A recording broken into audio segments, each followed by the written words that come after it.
নমস্কার, আমি বিনয় শাস্ত্রী। আশা করি ঈশ্বরের কৃপায় আপনারা ভালোই আছেন। আজকে আমার ভিডিওর আলোচ্য বিষয় রবির গোচর ফল নিয়ে। রবির গোচর ফল অগ্নি রাশি তত্ত্বের উপর কীরূপ প্রভাব বিস্তার করবে। তাহলে প্রথমে বলি, অগ্নি রাশি কারা? মেষ, সিংহ এবং ধনু। এরা হচ্ছে অগ্নিতত্ত্বের রাশি। আবার রবি নিজে হচ্ছে অগ্নিতত্ত্বের গ্রহ। তাহলে এই অগ্নিতত্ত্বের রাশি বা লগ্নের উপরে কীরূপ প্রভাব বিস্তার করবে? প্রথমে যদি আমরা বলি মেষ রাশির কথা, মেষ রাশি হচ্ছে অগ্নিতত্ত্বের রাশি, চর রাশি। এই চর রাশির পঞ্চমপতি পঞ্চমে বসে আছে। তাহলে মেষ রাশির দারুণ ডেভেলপমেন্ট, প্রতিভার বিকাশ, সন্তানের ডেভেলপমেন্ট, প্রেম প্রীতির ব্যাপারে শুভ, এইগুলো পাওয়া যাবে। তবে যতটা বেশি পাওয়া দরকার ছিল ততটা কিন্তু পাওয়া যাবে না। তার কারণ এখানে কেতু বসে আছে। তাহলে রবি এবং কেতু গ্রহণ দোষ তৈরি করছে, যে গ্রহণ দোষে আপনার সাকসেস রেটটাকে কিছুটা কমিয়ে দেবে। ফলে যারা স্টুডেন্ট, তাদের পড়াশুনোর অ্যাটেনশন মাঝে মাঝে ডিস্টার্ব করবে। দেখবেন মুখস্থ করলেন, কিন্তু যতটা ধরে রাখা উচিত ছিল ততটা কিন্তু হলো না।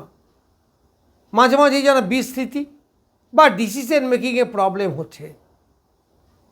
প্রেম প্রীতির ব্যাপারে তৃতীয় ব্যক্তির আবির্ভাব অথবা বাধা বিঘ্ন সৃষ্টি হওয়া বা ভিতরে ভিতরে একটা মত পার্থক্য তৈরি হওয়া, এইগুলো কিন্তু দেখা যাবে।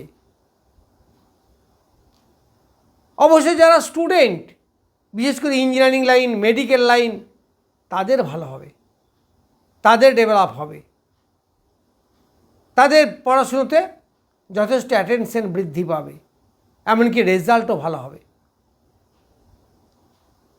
যারা চাকরি করেন, তাদের চাকরিতে একটা পরিবর্তন দেখা যাচ্ছে এবং এই পরিবর্তন খুব একটা সুখকর যে হবে তা হবে না। কারণ এখানে ষষ্ঠপতি বুধ যুক্ত হচ্ছে 22 তারিখে, কেতু এখানে বসে আছে। আবার প্রথমেই মঘা নক্ষত্রে রবি ঢুকছে। তাহলে মঘা নক্ষত্রে থাকবে 31শে আগস্ট পর্যন্ত, অর্থাৎ 18ই আগস্ট থেকে 31শে আগস্ট পর্যন্ত আপনাদেরকে একটু ডিস্টার্বেন্সের মধ্যে থাকতেই হবে। কারণ এই সময় কেতুর একটা ডিস্টার্ব, আবার ষষ্ঠপতি বুধের একটা ডিস্টার্ব। যদিও বুধাদিত্য যোগ খুব ভালো এবং বলবান বুধাদিত্য যোগ, কিন্তু বলবান হচ্ছে কই? রবি এখানে বলবান হচ্ছে, 31 তারিখের পরে আরও বলবান হবে, কিন্তু সেখানে ষষ্ঠপতি ঢুকে যাওয়াই একটু বাধা বিপত্তি, কিছুটা শত্রুতার উৎপাত, কিছুটা শারীরিক ডিস্টার্ব, নানাভাবে বিঘ্নিত হবে। এবার সিংহ রাশি, রাশি বা লগ্নের অধিপতি স্বক্ষেত্রস্থ, নিজের ঘরে। তাহলে এখানে ডেভেলপমেন্ট হবেই, চরম ডেভেলপমেন্ট হবে, কারণ রবি এখানে স্বক্ষেত্রস্থ বলবান। কিন্তু বলবান হলেও কেতু যুক্ত হচ্ছে। তবে এখানে একাদশপতি বুধ এবং দ্বিতীয়পতি বুধ যুক্ত হওয়ায় স্মৃতিশক্তি ব্যাপক কাজ করবে, সঠিক ডিসিশন নিতে পারবেন। যদিও 31শে আগস্ট পর্যন্ত একটু ডিস্টার্ব করবে কেতু, কিন্তু মোরাললেস আপনারা এগিয়ে যেতে পারবেন। বেশ ভালো সময়, এই সময়কে আপনি কাজে লাগাতে পারেন। মান, যশ, খ্যাতি, প্রতিপত্তি, পিতার সঙ্গে সুসম্পর্ক, অফিসে বসের সঙ্গে সুসম্পর্ক, এইগুলো সব পাবেন। শরীরে প্রথম দিকে ডিস্টার্ব করলেও সেটা খুব সাময়িক এবং অল্পের উপর দিয়ে যাবে, কারণ এখানে রবি খুব বলবান। রবির তেজে এখানে কেতু খুব যে একটা ডিস্টার্ব করতে পারবে তা পারবে না। তবে নৈসর্গিক অশুভ গ্রহ হিসাবে কিছু তো করবেই। ইমিউনিটি পাওয়ার বৃদ্ধি পাবে। যারা মেডিকেল প্রফেশনে আছেন তাদের পক্ষে বেশ ভালো। যারা রাজনীতি করেন তাদের ডেভেলপমেন্ট হবে। তবে সেখানে গুপ্ত শত্রু কাজ করতে পারে। যারা রাজনীতি করেন খুব সাবধান। যারা সরকারি চাকরি করেন, শিক্ষা প্রতিষ্ঠানে, কর্মপ্রতিষ্ঠানের মধ্যে কোনো গোপন শত্রু আপনার ক্ষতি করতে পারে বা ঈর্ষা শিকার আপনি হতে পারেন, এদিকে সতর্ক থাকবেন। তবে 31শে আগস্টের পরে সেরকম কোনো ক্ষতির সম্ভাবনা নেই। আবার 14ই সেপ্টেম্বরের পর থেকে যথেষ্ট ভালো, অর্থাৎ মাসের প্রথম দিকে একটু ডিস্টার্ব হলেও শেষের দিকটা কিন্তু খুবই ভালো। এই রবি দারুণ ফল দিয়ে বেরিয়ে যাবে। সেখানে প্রচুর সেভিংস হবে, পরিবারের মধ্যে একটা সুন্দর সুখময় সম্পর্ক, সাকসেস রেট বৃদ্ধি পাওয়া, কর্মে উন্নতি হওয়া, আয় বৃদ্ধি পাওয়া,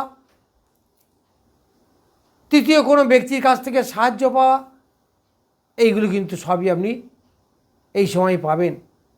সন্তানের ডেভেলপমেন্ট, সন্তানের আয় উন্নতি, যাদের সন্তানরা পড়াশুনো করছে তাদের পড়াশোনায় ডেভেলপমেন্ট, অ্যাটেনশন বৃদ্ধি। প্রেম প্রীতির ব্যাপারে প্রথম দিকে একটু সমস্যা আসবে, কিছু কিছু ক্ষেত্রে ব্রেকআপও হতে পারে, তবে শেষের দিকে আর সেরকম হবে না। তা প্রেমের ক্ষেত্রে যে খুব একটা ভালো তা নয়, তবে রাজকীয় ভাব, একটু হাইফাই চালচলন, উচ্চমানের বন্ধু, এইগুলো আপনারা পাবেন। এইবার যাব শেষ ধনু রাশিতে। ধনু রাশি অগ্নিতত্ত্বের রাশি, কিন্তু জ্ঞানী রাশি, কারণ এর অধিপতি বৃহস্পতি। এই অধিপতি এখন আবার তুঙ্গ ক্ষেত্রে বসে আছে। তাহলে তুঙ্গ ক্ষেত্র হলেও জায়গাটা কিন্তু অষ্টম স্থান। তো যাই হোক, রবির ফল কেমন হবে? রবি কী হয়েছে? নবমে বসে আছে, ভাগ্যস্থানে রবি, বলবান রবি, আবার তার সঙ্গে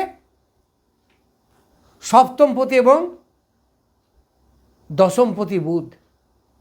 তাহলে বলবান বুধাদিত্য যোগও তৈরি হচ্ছে। ফলে যারা হায়ার এডুকেশন আছেন, মাস্টার্স বা পিএইচডি লেভেলে, অন্ততপক্ষে গ্র্যাজুয়েশন বা তার উপরে, যারা এমবিএ বিবিএ এই ধরনের কোনো কোর্স করছেন, প্রফেশনাল কোর্স, তাদের দারুণ ডেভেলপমেন্টের জায়গা। বা এই ধরনের প্রফেশনেও যারা আছেন তাদের কিন্তু প্রচুর ডেভেলপমেন্ট হবে, কর্মে উন্নতি, মান যশ খ্যাতি বৃদ্ধি, এইগুলো কিন্তু এই সময় আপনারা পাবেন। যারা অ্যাস্ট্রোলজি, লয়ার এইসব প্রফেশন আছেন তাদের ভালো, পিতার আয় উন্নতি বৃদ্ধি পাবে। পিতার শরীর স্বাস্থ্য প্রথম দিকে একটু ডিস্টার্ব করলেও শেষের দিকে বেশ ভালো থাকবে। পিতার কাছ থেকে সাহায্য পাওয়া, বা যারা চাকরি বাকরি করেন তাদের প্রমোশন, এবং এই সময় ট্রান্সফারের যোগও কিন্তু দেখা যাচ্ছে। অনেকের ট্রান্সফার হতে পারে, এবং সেই ট্রান্সফারটা কিন্তু খুব একটা ভালো যে হবে তা বলা যাচ্ছে না, কারণ কিছুটা বাধা বিপত্তি সৃষ্টি করবে। কেতু আছে না, একটু বিঘ্ন ঘটাবেই, এবং স্যাটিসফ্যাক্টরি জায়গায় আপনি দেখবেন ট্রান্সফার আপনার হলো না, এর মানসিক অশান্তি এইগুলো কিন্তু দেখা দেবে।